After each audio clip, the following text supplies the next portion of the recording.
지난주에 제가 예수님의 그 첫 번째 시험에 대해서 말씀을 전했는데, 첫 번째 시험이 뭐였죠? 40일 동안 금식하셨던 예수님이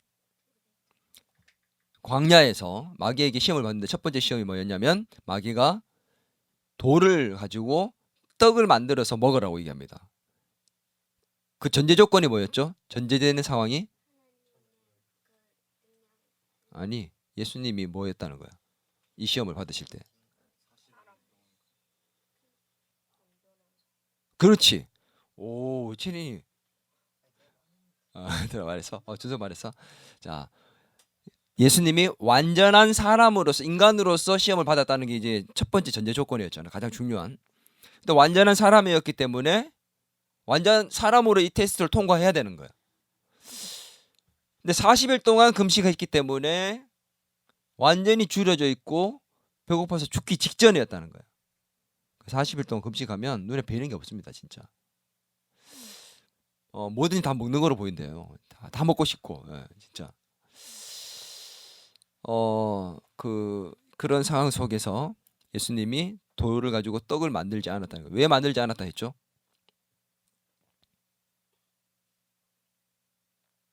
왜 만들지 않았죠? 돌을 가지고 떡을 만들면 완전한 인간이 아닌 하나님의 능력을 사용하는 거기 때문에. 그래서 완전한 인간으로서 시험을 통과해야 되는 건데, 왜냐?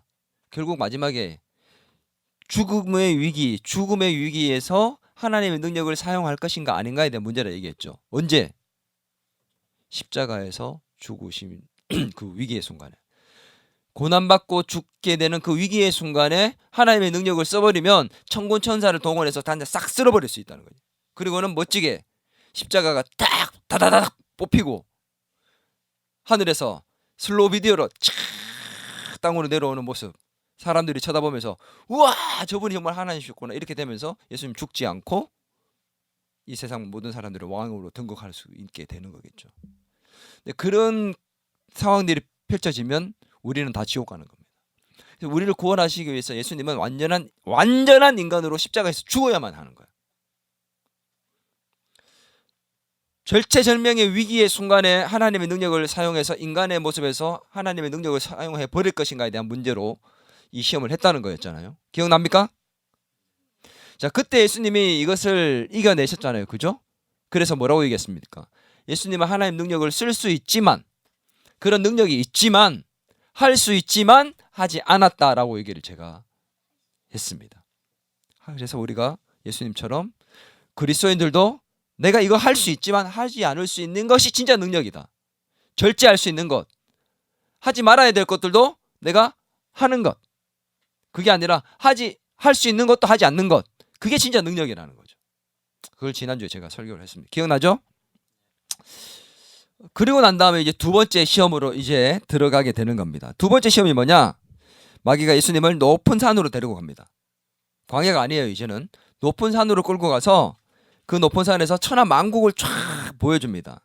그래서 이스라엘만 보여주는 게 아니라 이제 학자들의 견해가 좀 다르지만 신적인 능력을 갖고 마귀가 천하 만국을, 예수님이 진짜 천하 만국을 보여줍니다.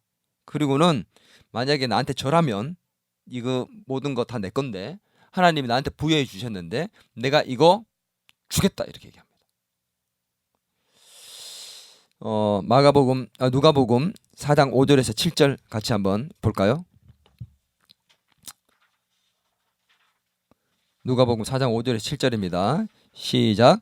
마귀가 또 예수를 이끌고 올라가서 순식간에 천하 만국을 보이며 이르되 이 모든 권위와 그 영광을 내가 내게 주리라. 이것은 내게 넘겨준 것이므로 내가 원하는 자에게 주노라. 그러므로 내가 만일 내게 절하면 다 내 것이 되리라. 예수님한테 마귀가 천하 만국의 모든 권위와 영광을 줄 수 있다고, 내가 권세를 부여받았다고 말하면서 나에게 절해라, 내가 주겠다, 이렇게 얘기를 합니다. 이게 왜 시험일까요? 예수님에게 이게 왜 시험이었을까? 예수님에게 천하 만국을 보여주며 자신에게 절하면 모두 주겠다고 한 것이 왜 시험이었을까? 이 예수님의 시험에 대해서 권위와 영광을 내가 바라는, 이 세상의 부와 기와 영광들을 바라는 것들, 그것을 마귀에게 절하면 주겠다고 하는 것들, 그래서 내가 부와 기와 영광을 얻으려 하는 것에 대한 시험이다, 이렇게 얘기를 합니다. 과연 그게 정말 맞을까? 마귀가 주지 않으면 예수님은 가질 수 없습니까? 천하 만국의 주인은 누구예요? 하나님이시잖아요.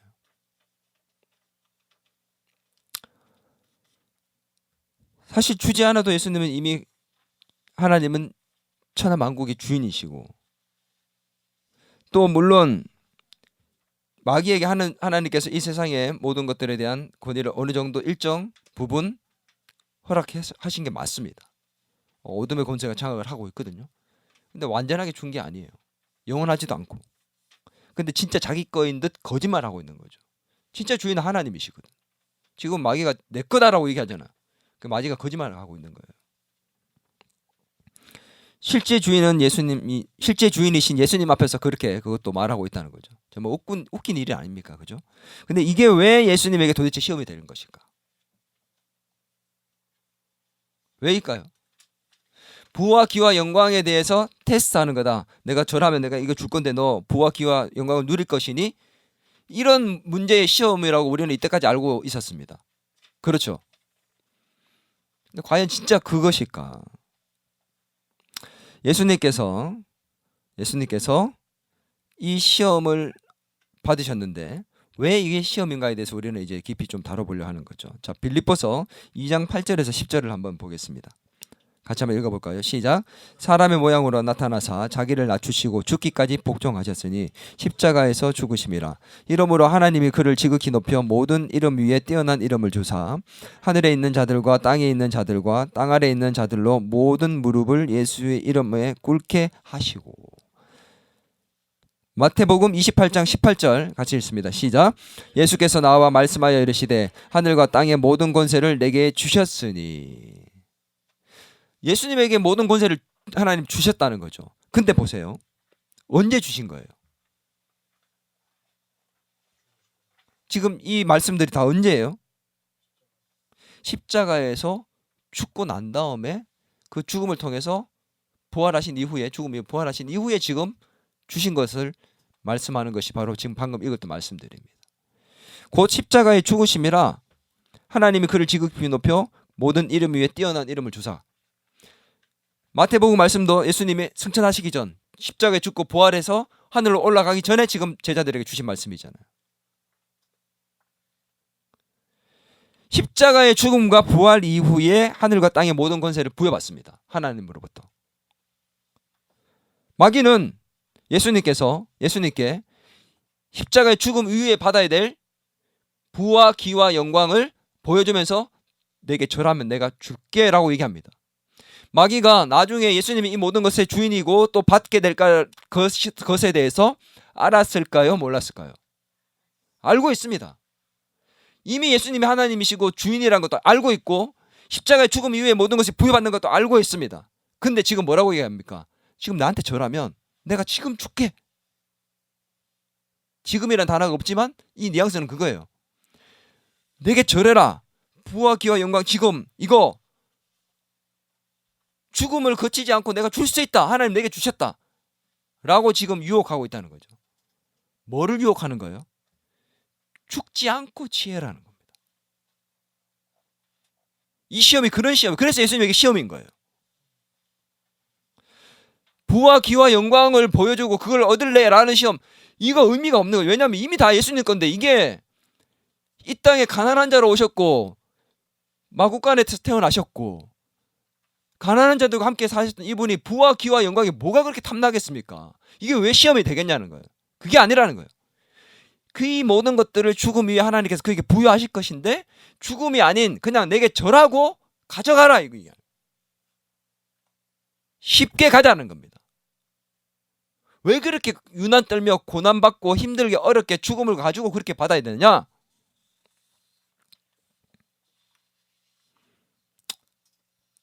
자기에게 절하고 쉽게 가져가고 받으라. 이미 어차피 받을 것인데, 어차피 가져갈 것인데 굳이 죽음을, 고난을 겪어야 할 것인가? 내게 절하고 받아라 라고 얘기를 한다는 것이죠. 네가 받게 될 것, 네가 원하는 것 줄 테니 내게 절하라, 이렇게 얘기한 겁니다. 그래서 예수님에게 시험이 된 거예요. 절한다는 건 어떤 의미입니까? 마귀에게 절하면 준다고 하잖아. 지금 예수님이 진짜 가가지고 마귀님 절 받으십시오 하고 이렇게 절 받고 절하고, 응? 세뱃돈 받듯이 부와 기와 영광을 주십시오, 이렇게 하는 게 아니잖아요. 이 절한다는 의미가 뭐예요? 주인으로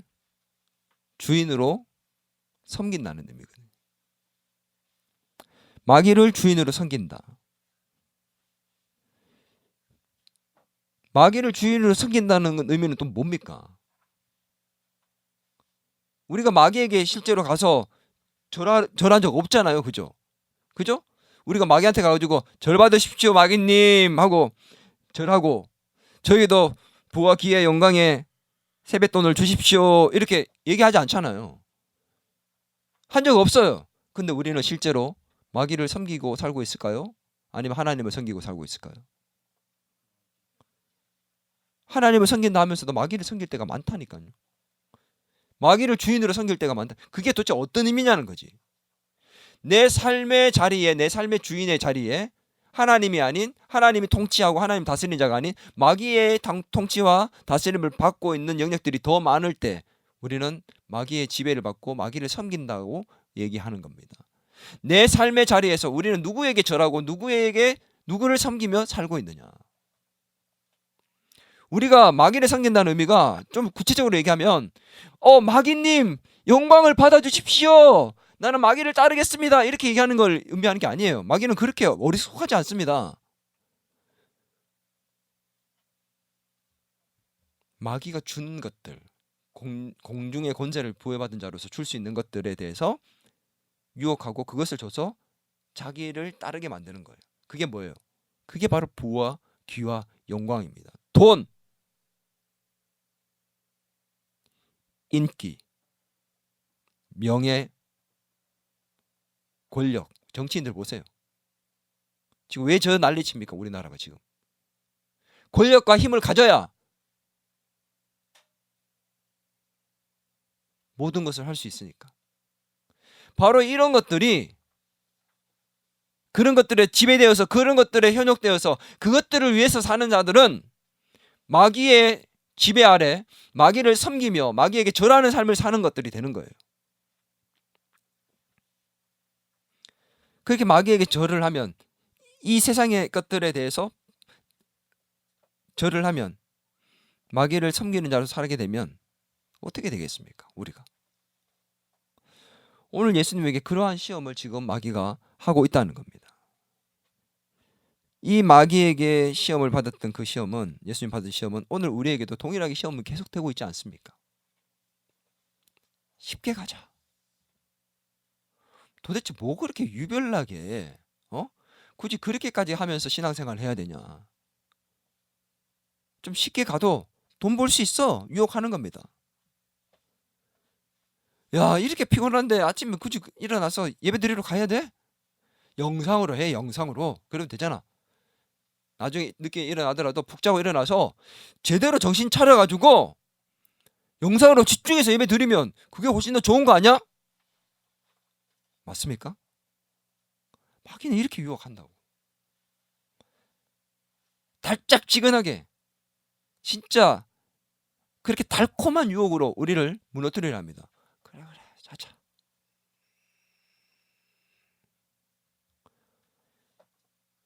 어디 가서 졸더라도 참석하면 된다고 목사님 하셨다. 가서 예배 시간에 뭐 피곤하지만 자리를 지켜야지. 형식적으로 쉽게, 뭐 그렇게 유난스럽게 신앙생활 하느냐. 너무 어렵게 이루지 하지 마라. 내가 원하는 것을 이룰 수만 있다면 쉽게 가라. 수단과 방법을 가리지 말고 나에게 절을 했어라도 그걸 얻으면 되지 않느냐. 굳이 왜 십자가에 가서 죽어야 되냐. 안 죽어도 내가 줄 수 있다니까. 지금 줄게. 나한테 절해봐. 나를 섬겨봐. 돈과 명예를 위해서 살아봐. 그러면 내가 줄게. 주일 성수 안 하고 말씀과 기도의 삶을 안 살아도 내가 줄 수 있다니까. 사람을 등쳐먹고 좀 속이면 잘 될 수 있고, 네가 열심히 노력하고 실력을 쌓고 열심히 공부하고 그렇게 하면 주일날 굳이 그렇게 안 해도 나중에 그렇게 잘 돼서 하나님께 영광 돌리면 되잖아. 이게 꼬시는 거예요. 네가 지금 이 모양 이 꼴인데 누구를 살릴 수 있고 누구를 도울 수 있고 어떻게 하나님께 영광 돌릴 수 있어? 네가 잘 되고 난 다음에 그 다음에 부와 기를 향해서 섬기라고. 지금 그게 자기를 섬기는 거거든요. 유혹하는 건 내가 주겠다고 얘기하는 거거든요. 뭐 그렇게 유난 떨면서 힘들게 가냐. 굳이 그렇게까지 지금 예배 드리면서 또 그 성경 공부하고 시간 드리고 기도하는 시간을 그 힘든데 피곤한데 자지. 왜 그렇게 하고 있냐. 쉽게 가자. 그래도 줄게. 이거 받고 나중에 결국 천하만국을 다 통치하면서 복음 전하면 되지 않느냐. 이 유혹이에요. 죽지 않아도 된다는, 그래도 줄 수 있다는. 그때 예수님께서 뭐라고 얘기하십니까? 4장 8절입니다. 같이 한 목소리로 읽겠습니다. 시작. 예수께서 대답하여 이르시되 기록된 바 주 너의 하나님께 경배하고 다만 그를 섬기라 하였느니라. 어떻게 했다고요? 다만 그를 섬기라. 오직 그만 섬기라는 얘기예요. 다만은 돈, 명예, 권력, 인기, 부, 기, 영화, 그런 것들에 사로잡혀 살 게 아니라 하나님만 섬기라고 했다. 나는 너를 섬기지 않고 하나님을 섬기겠다. 부와 기와 영광은 내가 받지 않아도 하나님만 섬기겠다. 난 너에게 절하지 않겠다. 아멘 되십니까? 진짜 아멘 돼요? 안 되죠, 솔직히. 부와 기와 영광이 없어도 하나님만 섬기겠다. 되냐고요, 이게. 마귀가 그걸 꼬시고 있다고요.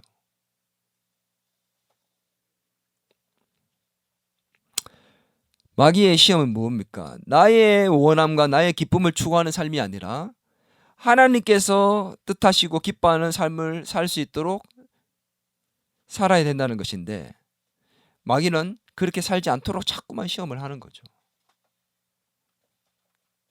예수님은 십자가의 죽음을 통해서 부와 기와 영광에 대한 이 천하 만국을 다스릴 수 있는 권세를 받으셔야 되는 게 하나님의 뜻이었는데, 마귀는 그 하나님의 뜻을 저버리게 만들려 합니다. 죽음을 피하게 만들려고 합니다. 우리는 나의 원함과 기쁨을 추구하기 위해서 하나님의 뜻을 거스르는 사람이 되어서는 안 될 것입니다. 아멘. 그게 힘들고 어려운 길이라 할지라도 우리는 그것을 기꺼이 받아들일 수 있는 사람이 되어야 됩니다. 그래서 우리는 따라합니다. 좁은 길을 가는 사람입니다. 다시 한번, 좁은 길을 가는 사람입니다. 예수 믿는 게 쉽게 사는 게 아니거든요. 여러분, 예수 믿는 게 쉽던가요? 포기해야 될 게 너무 많아요. 버려야 될 것도 많아요. 가슴이 무너질 정도로 힘들 때가 많아요. 그러나 그 길 가는 겁니다. 왜요? 결국 그러면 하나님께서 예수님에게 모든 것을 주셨기 때문에 우리에게 그런 것들이 올 수 있기 때문입니다. 아멘. 세 번째의 시험이 뭐였습니까? 세 번째 시험은 마귀가 이 예수님을 성전 꼭대기로 이번에 데리고 갑니다. 어디로요? 광야에서 높은 산으로 갔고, 높은 산에서 이번에 성전 꼭대기로 데려갑니다. 거기에서 예수님에게 뭐라고 얘기했습니까? 자, 누가복음 4장 9절에서 10절 같이 한번 읽어보겠습니다. 시작. 또 이끌고 예루살렘으로 가서 성전 꼭대기에 세우고 이르되 내가 만일 하나님의 아들이거든 여기서 뛰어내리라. 기록되었으되 하나님이 너를 위하여 그 사자들을 명하사 너를 지키게 하시리라 하였고. 성전 꼭대기에서 뛰어내리라.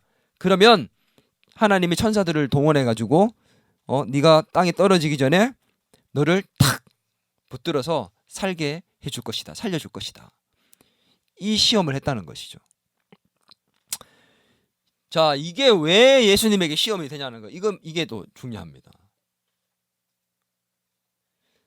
성전 꼭대기에서 뛰어내렸고 죽기 직전에 천사들을 하나님이 탁 보내서 살게 해주신다. 이게 왜 시험이 될까? 왜 시험이 될까요? 성전 꼭대기에서 뛰어내리면 천사를 통해서 하나님이 예수님을 살려주실까요? 안 살려주실까요? 실제로 만약 진짜 예수님이 뛰어내리게 되면 살려주실까 안 살려주실까? 왜 살려주실까요? 어차피 죽으셔야 되잖아.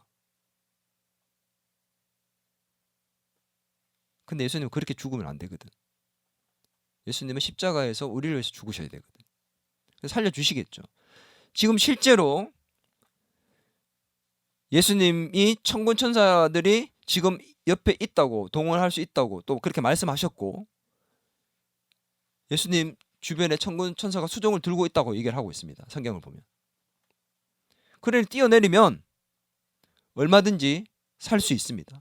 천사를 동원 안 하면, 하나님 보내주지 않으면 예수님이 살 수 없을까요?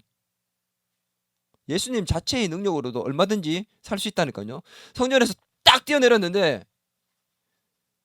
낙하산이 펴지지 않아도 예수님은 딱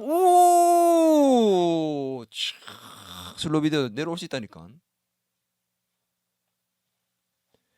그런 예수님에게 뛰어내리라고 얘기했습니다. 이게 왜 시험이 될 것인가?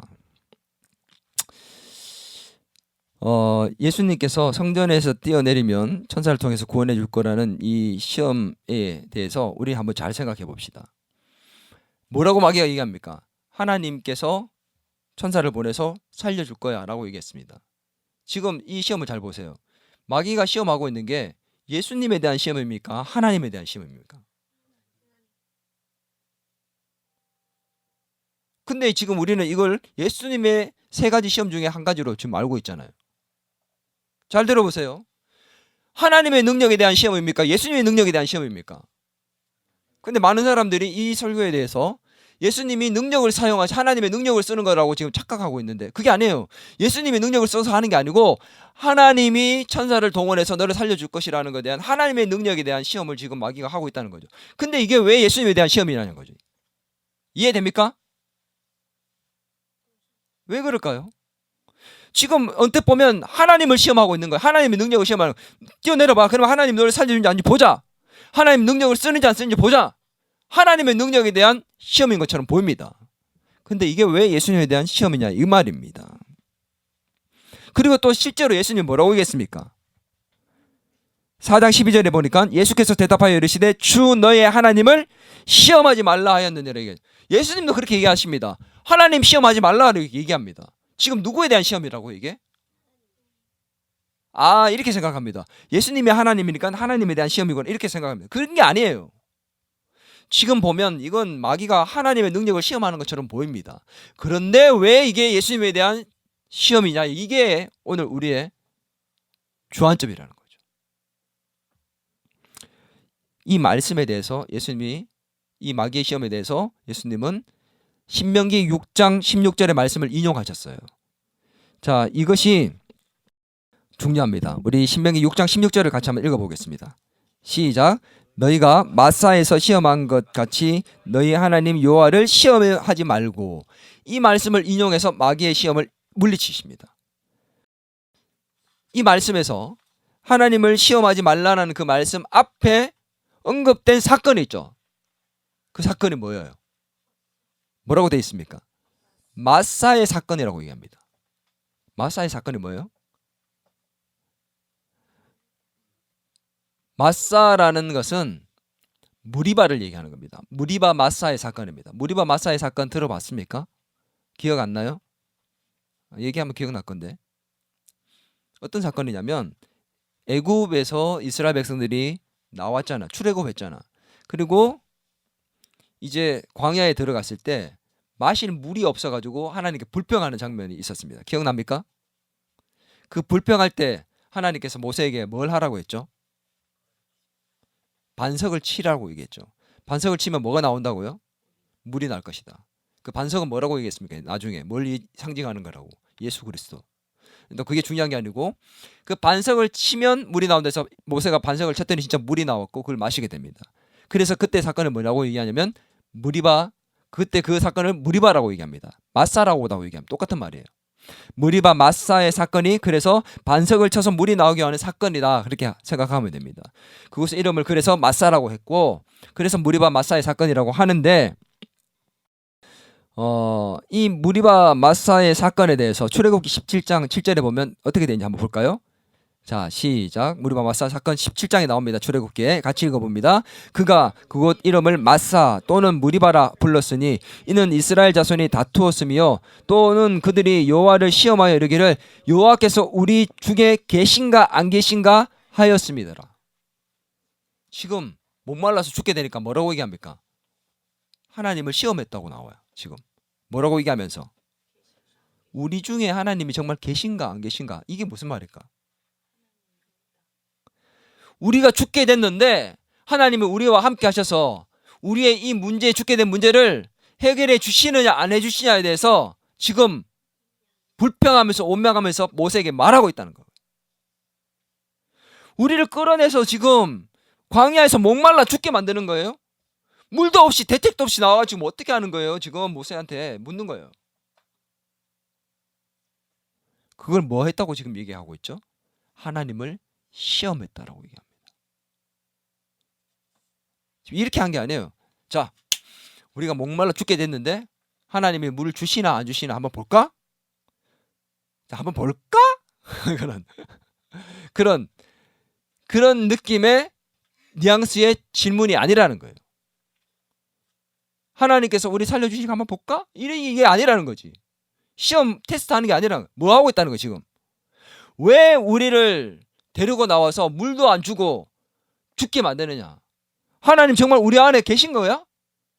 우리와 함께 하시는 거야? 불평, 원망하고 있는 장면, 그게 시험이었다는 겁니다.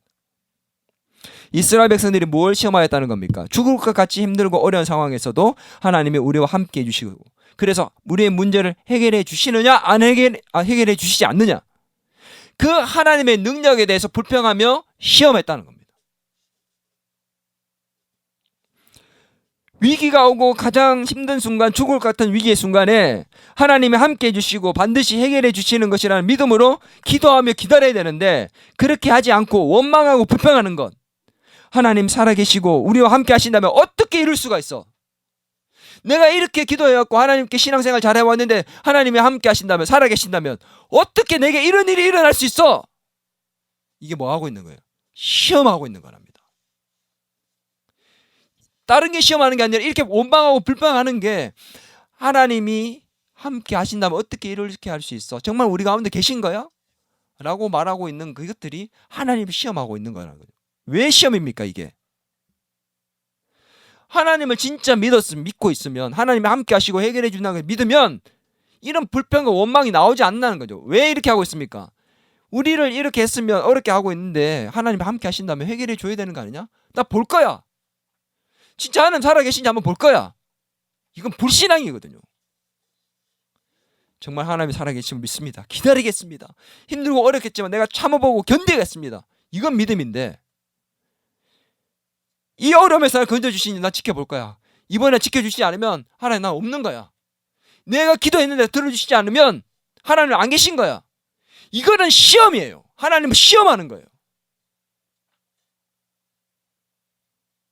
내가 열심히 하고 있고 열심히 노력하고 있고 연습하고 공부하고 있고 열심히 기도하고 신앙생활하고 있으니까, 예배 열심히 드리고 말씀 보고 있으니까 이번에 이거 들어주셔야 돼. 안 들어주시면 하나님 계시지 않는 거야. 나 신앙생활 이제 안 할래. 나 기도 안 할래. 말씀 안 볼래. 이건 하나님을 테스트하는 거예요. 신뢰하지 못하면 이 테스트가 일어납니다. 하나님 믿지 못하면 이 테스트가 일어납니다. 근데 지금 뭐 하라는 거예요? 성전 꼭대기에서 뛰어내리래요. 그러면 하나님이 널 살려주는지 보자는 거지. 지금 뭘 테스트하는 겁니까? 마귀가 뭘 시험하는 거예요? 예수님이 뭘 시험하는 거예요? 예수님에 대한, 하나님에 대한 믿음과 신뢰에 대해서 지금 무너뜨리려 하는 겁니다. 그래서 예수님에게 시험이 되는 겁니다. 좀 어렵지만 이해가 됩니까 지금 이거? 예수님에게 이게 왜 시험이 되느냐? 예수님께서 하나님에 대한 신뢰를 묻는 거잖아요. 내가 여기서 뛰어내리면 살 수 있을까? 하나님, 나 어려운 상황 속에서 날 건져주실까? 십자가에 죽게 되는 위기와 어려움을 처했을 때 하나님 나를 살려주시지 않을까? 하나님에 대한 시험은 결국은 불신앙에서 오는 겁니다. 신뢰가 무너지고 믿음이 무너지면 오게 되는 겁니다. 불평과 원망 왜 옵니까? 그게 시험이잖아요. 극도로 힘들고 어려운 상황이 닥쳤을 때, 위기가 왔을 때 정말 하나님이 나와 함께 하시는 겁니까? 그러면 어떻게 이럴 수 있습니까? 저 신앙생활 잘해왔고 하나님 뜻대로 살아왔고, 근데 어떻게 이럴 수 있습니까? 이건 불평과 원망들은 하나님 계시다면 이 문제 해결해 주셔야죠. 이건 하나님을 시험하는 거예요. 어떻게 해요? 그럼에도 불구하고 저는 믿고 기다리겠습니다. 기도하며 기다리겠습니다. 이건 믿음입니다. 아멘. 예수님이 그 마귀에게 뭐라고 얘기했습니까? 주 너의 하나님을 시험하지 말라.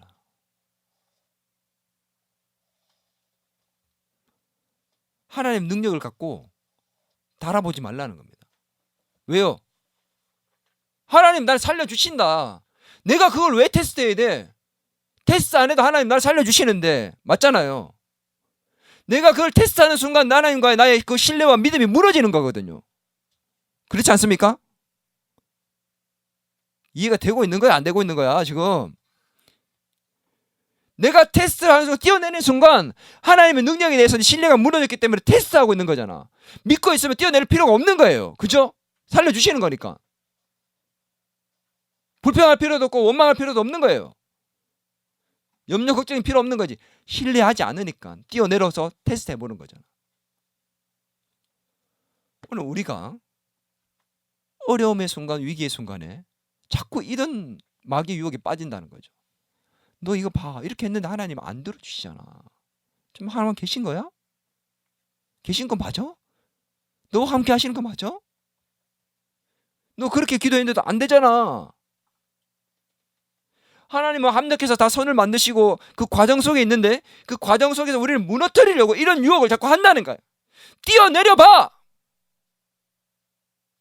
그럼 정말 하나님 함께 하신지 알 수 있을 거 아니야? 우리와 하나님과의 그 관계 속에 있는 신뢰와 믿음을 무너뜨리기 위한 마귀의 유혹은 지금도 끊임없이 되고 있다는 겁니다. 어떠한 어려움과 힘든 상황 속에서도 하나님이 나와 함께 하시고 이 문제를 해결해 줄 수 있는 믿음으로 불평과 원망을 멈추고 염려와 걱정을 멈추고 믿음으로 끝까지 기도하며 견디고 기다릴 수 있는 저와 여러분이 될 수 있기를 바랍니다. 그게 승리입니다.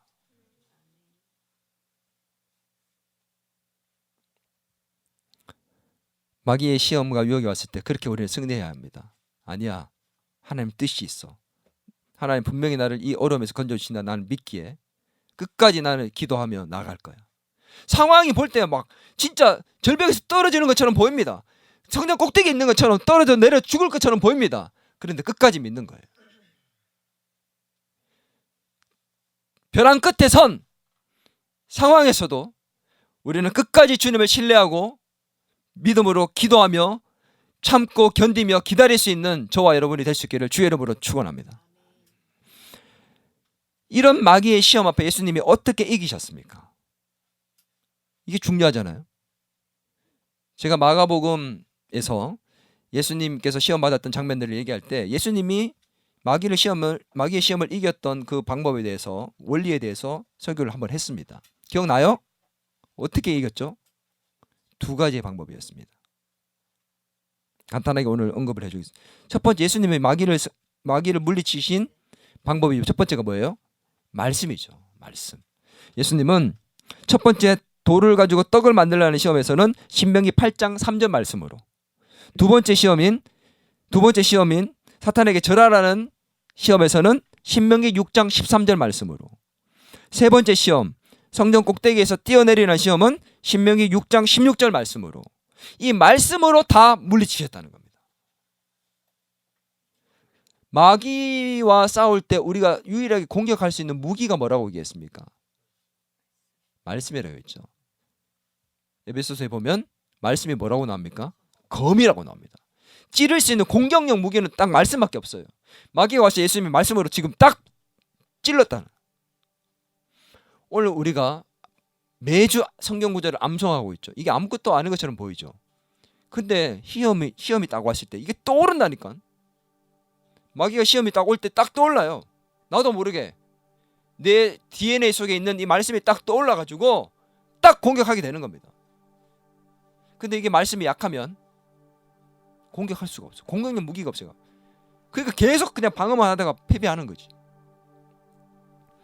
그래서 우리가 말씀을 한번 따라합니다. 말씀을 듣고, 말씀을 읽고, 말씀을 묵상하고, 연구하고, 암송하여 말씀의 사람이 되어야 합니다. 그냥 마귀의 시험인데 깨닫기만 하면 뭐해? 싸울 수가 없는데. 그래서 우리가 말씀의 사람이 되어야 되는 이유가 그겁니다. 우리가 시험에 들고 어려움을 겪을 때 하나님 말씀이 내게 임하면 그 시험을 이겨낼 수 있잖아요. 말씀밖에 없다니까.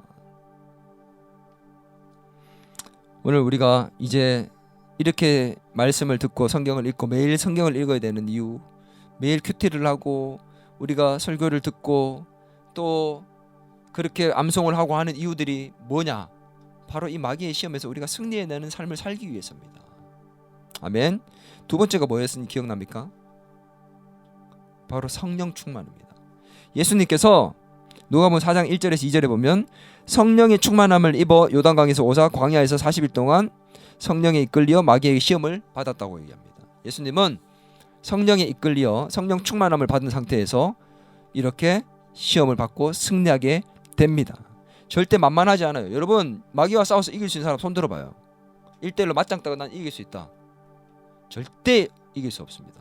우리는 보이지도 않고 우리의 약점만 공격하고 마귀는 영물일 뿐만 아니라 신적인 능력을 갖고 있습니다. 절대 못 이겨요. 그래서 우리를 이기려면 어떻게 해요? 마귀를 무찌를 수 있는 분과 함께하는 수밖에 없어요. 그게 누구예요? 성령입니다. 성령께서 우리와 함께 하시고 성령 충만하면 우리는 마귀를 물리칠 수 있지만 그렇지 않으면 우리는 무조건 지게 돼 있어요. 근데 그 성령 충만, 그게 뭐예요? 성령 충만이 뭐예요? 성령의 지배를 받는 상태를 얘기하는 겁니다. 내가 나를 지배하고 있으면 우리는 마귀한테 무조건 집니다. 내 의지 강한 것처럼 느껴집니까? 내가 할 거야. 나 반드시 할 거야. 할 수 있어. 그러면 할 수 있어요? 할 수 있던가요? 우리 의지는 너무 약합니다. 작심삼일이란 말이 왜 나오겠어요? 성령에게 지배를 받으면 내가 할 수 없는 것처럼 여겼던 것도 할 수 있게 되는 게 우리의 능력입니다. 아멘. 그래서 성령 충만을 받아야 되는데 성령 충만 받으려면 어떻게 해야 된다고 했어요? 제가 두 가지 얘기했죠. 첫 번째 따라합니다. 회개가 필요합니다. 예수님이 오늘 이 마귀에게 시험을 받기 전에 성령 충만해졌는데 성령 충만을 받기 전에 사건이 뭐가 있었다고 했죠? 세례를 받으셨어요. 세례 받는 사건이 뭐였어요? 세례는 뭐예요? 죄 사함, 죄 씻음을 받는 사건이잖아. 물론 예수님 죄가 없기 때문이지만 인류의 모든 죄를 사하는 어떤 의미의 상징적인 의미로 세례를 받았잖아요. 그걸 보여주고 지금 시험 받고 있습니다. 성령 충만한 가운데 우리가 죄가 있고 회개하지 않으면 성령 충만 절대 일어날 수가 없어요. 우리가 영원히 하나님 앞에 회개하면서 깨끗해져야 우리가 성령 충만을 받을 수 있는 그릇이 되는 겁니다. 그리고 거기에 말씀을 담아야 되지만 그러기 위해서 성령을 충만하기 위해서 어떻게 해요? 깨끗한 상태에서 우리가 뭐 해야 됩니까? 두 번째로 따라합니다. 기도해야 합니다. 뭐라고요? 성령님 저를 지배해 주십시오. 성령님 저를 다스려 주십시오. 성령님 저를 이끌어 주십시오. 마귀의 모든 시험으로부터 승리할 수 있는 성령 충만한 상태가 되기를 원합니다. 라고 하나님께 기도해야 된다는 겁니다. 그러면 우리 안에 성령님 계시지만 우리가 그렇게 기도하지 않으면 우리를 도와주지 않잖아요. 보혜사, 우리를 돕는 그분이 우리의 기도를 듣고 우리와 함께 하시고 물리쳐 주시는 것입니다. 오늘 우리는 이 마귀가 어떤 존재인지 잘 봐야 합니다. 마귀가 예수님을 시험했다면 오늘 우리는 말할 것도 없습니다. 그러나 우리는 예수님이 이미 이겨놓으신 시험이기 때문에 우리도 예수님처럼 그렇게 말씀으로 또 성령 충만해서 기도하는 가운데 우리는 이 마귀의 시험을 이겨내야 하고 이겨내게 될 줄 믿습니다. 오늘 말씀의 사람이 되고 성령 충만한 사람이 되어 더 이상 마귀의 소나기에서 놀아나는 그런 사람이 아니라 승리하는 삶을 살아가는 저와 여러분이 될 수 있기를 주의 이름으로 축원합니다.